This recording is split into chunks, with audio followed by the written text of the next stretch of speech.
Zaman hayır olsun saygılı seyirciler. Hoş buluştuk efirde GRT kanalı Gagauzya Gün Gündem programısının hem de götürücüsü ben Polina Barbova. 2018 yılda Genel OON Asambleyası kendi rezolüsyasının kararladı ki Rezan 7'sinden nişanlama Dünya Yemek Mallarını Korkunçsuzluk Gününü. Yemek malları varınca getirsinler kötülük insanın sağlığına, yerli teknolojilara göre doğru yapılmadıysalar ya da varsa da büyütülmüş mallarda çok nitrat. Bu hem başka konular bugün kaldıracağız Gagauzya Gün Gündem programmasında bulunan stüdyamızda bizim misafirle Gagauzya'nın malların kalitesi kontrol eden kurumun baş inspektörü Andrei Mikhailovich Bolgarlan. Kalın bizimle, kalın GRT kanalında. Zaman hayır olsun size Andrei Mikhailovich. Da çok sağ olun. Hani kabul ettiniz bizim teklifimize, geldiniz bugün katılırsınız Gagauzya Gün Gündem programmasına. Sağ olunuz. Saygılı seyirciler, bir kısa aralıktan sonra biz yine buluşacağız bu stüdyoda. Kalın bizimle.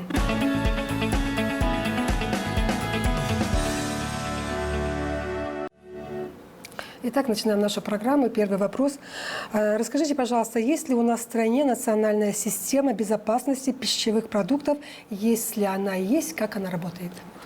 Да, на законодательном уровне я представляю инспектор управления по безопасности пищевых продуктов, который непосредственно занимается контролем на всех этапах производства. То есть на национальном уровне наша организация занимается от вилы до вилки. Образно говоря, все продукты выращиваются, перерабатываются.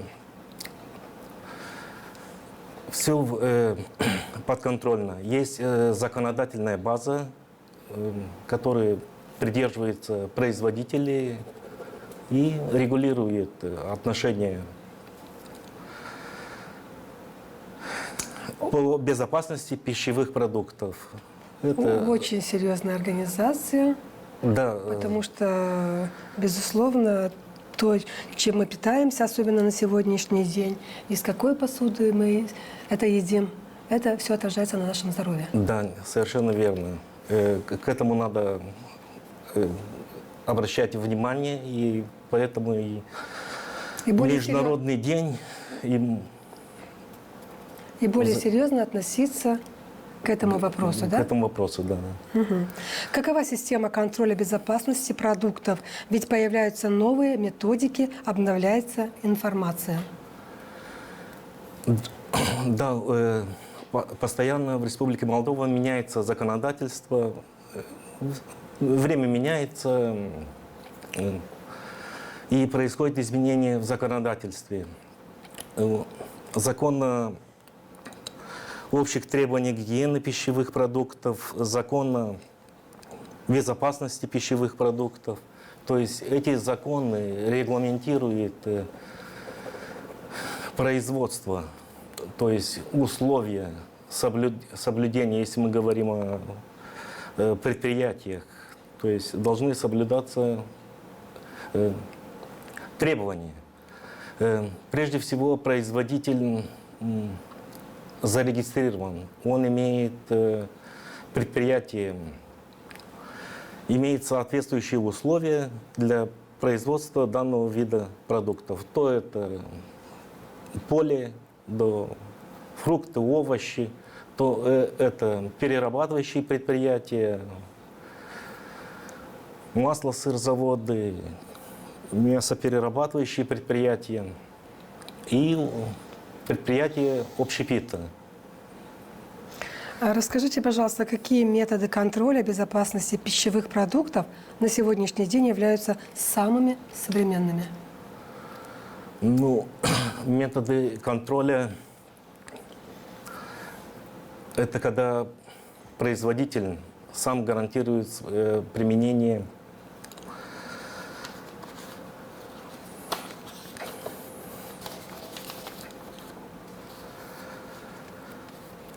то есть производитель ответственен за выпускаемую свою продукцию, и он создает условия для того, чтобы его продукт вышел качественный, и он соблюдает меры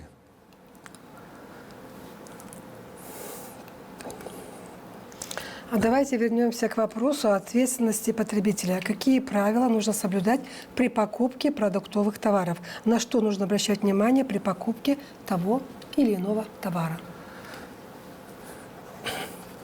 Любой потребитель при покупке товара, он должен обращать внимание на условия.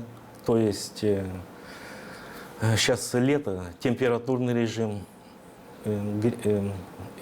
все продукты маркированы. Если мы берем продукт, то там должна быть обязательная информация для потребителя. Условия хранения, сроки хранения, какие входят туда аллергены, то есть о продукте есть полная информация. То есть... А что вы скажете по поводу тех жителей, которые торгуют, скажем, на обочинах? Ну, это... Жара, 30 градусов, выше обещают на следующую неделю. Фрукты, ягоды, местные продукты, молочные продукты. Это является незаконным, это является уличная торговля, она распоряжением муниципального совета запрещена. Проводятся меры, профилактические меры борьбы с этими лицами. Это совместно с Примарией они осуществляют рейды и наказывают этих лиц, и она запрещена. То есть Ваша организация имеет какое-то отношение к этим людям, вот, которые торгуют на улицах? Нет, они у нас не зарегистрированы, это не ИП, это частник. Он, то есть меры воздействия к нему мы не можем увидеть, в каких условиях он готовил, все это производил. И к нему мер воздействия нету. Он незаконно торгует. Какие пищевые добавки представляют наибольшую опасность для здоровья человека? Если они, согласно рецептуре, выполнены, эти продукты питания, и соответствуют нормам, то они не представляют. Как потребителям правильно хранить разные категории продуктов в домашних условиях, чтобы обеспечить их безопасность? Ну, вот давайте тут поподробнее. Да, есть такой термин товарного соседства, то есть продукта. Прежде всего, продукты должны храниться, если мы имеем в виду холодильник, то здесь желательно рыба отдельно, так как она, рыба с молочными будет воспринимать запах. Или то с мясными, да. Да, то есть для рыбы это отдельный холодильник. Если мы берем мясо, молоко, то это должны быть на отдельной полочке, упакованные Все и при соответствующей температуре. Какова температура должна быть, скажите, средняя? Плюс 4, плюс 6. Для скоропортящихся продуктов это молоко, мясо. В морозилке минус 18 градусов. Минус 18 градусов. Как часто посещаете предприятия, которые производят пищевые продукты, и проводите, соответственно, проверки? Проверки проводятся на основании государственного контроля. То есть этот государственный контроль осуществляется плановый. Есть ряд предприятий, которые уже опубликованы в Офчал Монитору для проведения контроля, то есть квартально или раз в год. И согласно этого плана производятся эти плановые проверки. Это говорится о контроле предпринимательской деятельности. Есть у нас, это плановый, есть внеплановые, то есть это могут быть внеплановые в случае по заявлению экономического агента. Он хочет открыть данное предприятие и направляет запрос для выдачи разрешительного документа. То есть это внеплановый. Потом по жалобе потребителя, то есть купил несоответствующий продукт, какие-то замечания тоже, соответственно, обращается в нашу организацию, уже инициируется контроль по данному случаю, да. То есть и конкретно этот случай рассматривается. Вот как, допустим, вы задавали вопросы, что купил несоответствующие продукты питания в таком-то, таком-то магазине или предприятии, то уже проводится внезапный внезапный контроль. А скажите, вот в этом году поступили вам жалобы от потребителей? Ну, поступают, да. Какого рода тексты? Можете хотя бы один пример рассказать? Об одной жалобе более подробно рассказать. Ну, я не могу, допустим, говорить о фамилии. Не, фамилии этих можете не людей. называть, просто случай. Случай, купили просроченные продукты питания. Значит, еще купили продукт без этикетки. То есть им продали под видом творога, а там творожистый продукт. То есть, да. Человек хотел купить творог, а не было информации обязательной для потребителя. Все случаи были тут в Камрате? Да, я жалобы. Работаю Только? в Камрадском районе. Нет, это не Камрад, это могут быть и Так я спросила, близлежащий случаи Камрадский район. в Камрадском районе Мы были, да? только в Камрадском районе. Мгм. И как рассматриваются, скажите, эти жалобы? То есть вы создаете комиссию? Да, Кто туда входит? создается, то есть прежде всего эта жалоба регистрируется. Ну да, Регистрируется. такой порядок есть. Да, есть определенный порядок, ее рассматривается, и уже направление на контроль. То есть нота де мотивари, то есть мотив по какой причине мы выезжаем на контроль. И, соответственно, руководитель дает указания, направление на контроль. На контроль и плановый, и внезапный не менее 2 инспекторов выезжает на место и уже рассматривает по жалобе данную ситуацию. Вы выезжаете в тот населенный пункт, откуда поступила жалоба. Да. Творожные эти все изделия потом вы с прилавков убираете остальные? Не мы убираем, сам производитель не должен торговать. Если не Но да, как происходит сам процесс, вот это расскажите. Значит, реализация продуктов питания должна быть с обязательной информацией для потребителей в нашем случае. В данном случае расфасовали и саму маркировку творог 5 килограмм.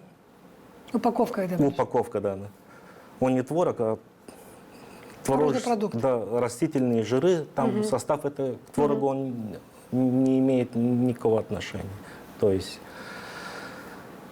и нет информации, то эти продукты не должны быть в реализации. То есть Откуда они берутся вообще, эти продукты на прилавке? эти продукты, они не запрещены. То есть их можно употреблять, но должна быть информация для потребителя. Есть, да. нет. Этикетка, да. Если нет этикетки, это обезличенный продукт, он не должен быть в реализации. Расскажите, пожалуйста, Андрей Михайлович, как часто в сезон ягод, фруктов и овощей проводите контроль рынков и торговых точек? Вот как раз как сейчас на рынке полно ягод, и фрукты начали появляться. Вот ранее. сейчас в данном случае насчет это сезон. Я сам сезон. Смотрю, много людей обращаются, вернее, начала черешня, вишня, абрикосы. У нас есть сельскохозяйственные предприятия, которые имеют данный вид продуктов. Они зарегистрированы, имеют журнал фитосанитарных обработок. Это ведется предприятием.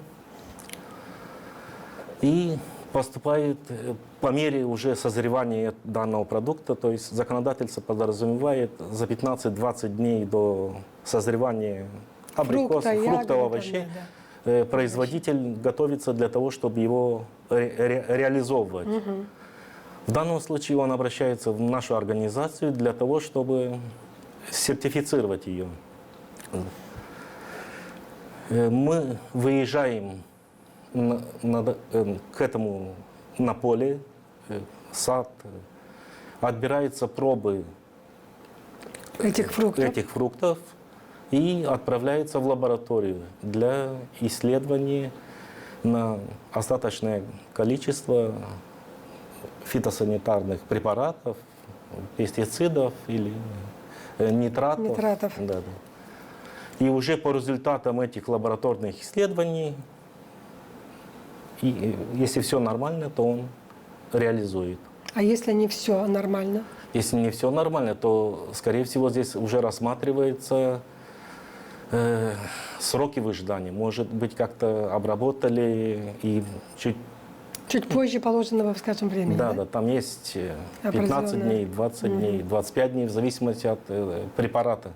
И уже выжидаем тот срок, и уже опять исследуется, и уже после этого принимается решение. То есть повторно исследуется? Да, да. То есть этот производитель, он не собирает. Понятно. Понятно. Он ждет, чтобы этот его продукт созрел, да, полностью? Созрел, да, и был готов к реализации. Если выявляются такие... Наша организация проводит мониторинг. Мониторинг подразумевает то, что на любых предприятиях, то ли это магазины или оптовые склады, или это проводится выборочно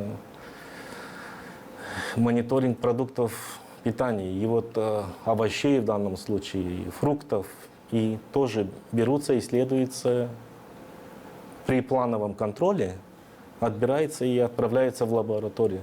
В этих случаях, вот если появится то, что там превышение этих, то в данном случае, конечно, уничтожается данный вид продуктов. Как часто проводите вы эти проверки? Ну, магазин может быть и 3 раза, 1 раз в 3 года. Один раз в 3 года проверка? Да. Ну, если он магазин все упакованный, холодильники есть. Серьезная организация. Не, стоп. 3 года 1 раз, чтобы проверяли, что на прилавках, что мы едим. Вы что?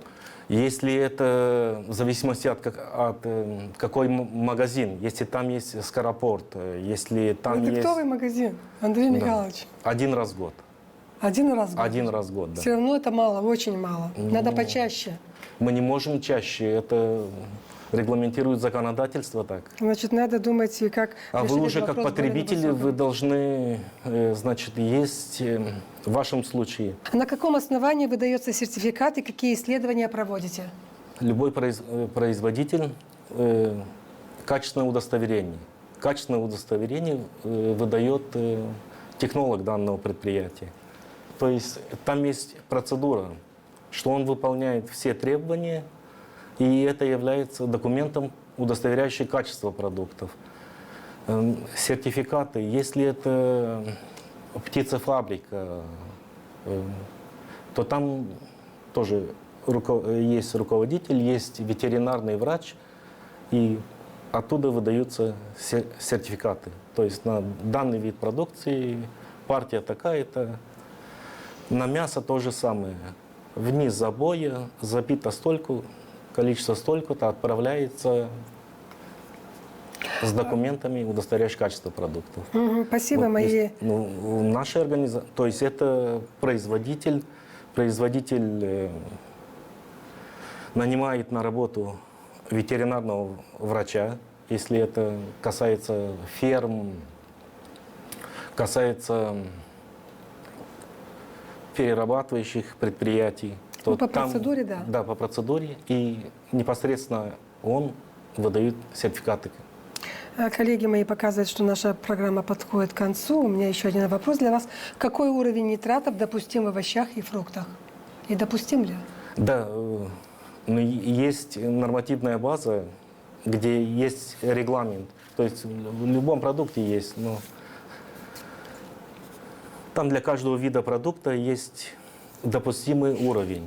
Если он превышает этот уровень, то тогда надо бить тревогу и не выпускается в реализацию. Этот день, он день как для потребителя, так и для производителя, для того, чтобы совместно улучшить качество наших продуктов, чтобы меньше было жалоб, нареканий. И Что бы вы хотели пожелать в конце нашим жителям? Чтобы обращали внимание при покупке продуктов питания, не употреблять продукты питания в несанкционированных местах. То есть у нас есть рынки, где производители даже имеют возможность, и местные производители реализовывать свои излишки сельхозпродукции, обращать внимание на условия, сроки годности. Продукты должны быть этикетированы. Вы должны покупать продукт осознанно, то есть чтобы он не был просрочен, чтобы он был, соответственно, соответствовал стандарту, госстандарту. Госстандарту, да. И уже у нас есть большой выбор молочных продуктов. То есть выбор есть большой. И люди сами уже выбирают, какого производителя. Спасибо вам большое за то, что вы нашли время, пришли сегодня, ответили на наши вопросы. Спасибо.